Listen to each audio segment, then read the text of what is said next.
मंत्री महोदयाने आता सांगितलं की आम्ही 120 कोटीचा बारदाना ऍडव्हान्स मध्ये खरेदी केला, तर मग धाराशिव जिल्ह्यातील 20 पैकी 12 केंद्र बारदानाअभावी का बंद आहेत ह्याचं उत्तर द्यावं।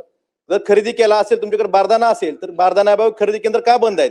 एक एसओपीच ठरलेली आहे, एकतर खरेदी केंद्र उशिरा चालू, नोंदणी उशिरा चालू करायची, खरेदी केंद्र उशिरा चालू करायची आणि नंतर खरेदी केंद्र चालू नंतर बारदाना नाही म्हणून परत खरेदी केंद्र बंद।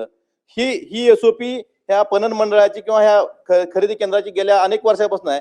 तर अध्यक्ष महोदय, माझी विनंती आहे की आपण कमी भावानं खरेदी केंद्र जे शेतकऱ्यांना विकावं लागलं सोयाबीन, याबाबत जसं आपण मध्य प्रदेशची लाडकी बहीण योजना घेतली तसं मध्य प्रदेशची भावांतर योजना महाराष्ट्रात लागू करणार का, आणि खरेदी केंद्राच्या बाबतीत बारदाण्याअभावी जे खरेदी केंद्र बंद आहेत ते किती दिवसात चालू होतील याचं उत्तर द्यावं। पणन मंडळच्या माध्यमातून 120 कोटी रुपयाचा ऍडव्हान्स पेमेंट केला आणि बारदाना एकही केंद्र आपण जर असं हायलाइट केलं त्याच्या आपण याच्या बाबतीत स्पेसिफिक जर सांगितलं की हे केंद्र बारदानामुळे बंद आहे तर आपण त्याच्यावर कारवाई करू।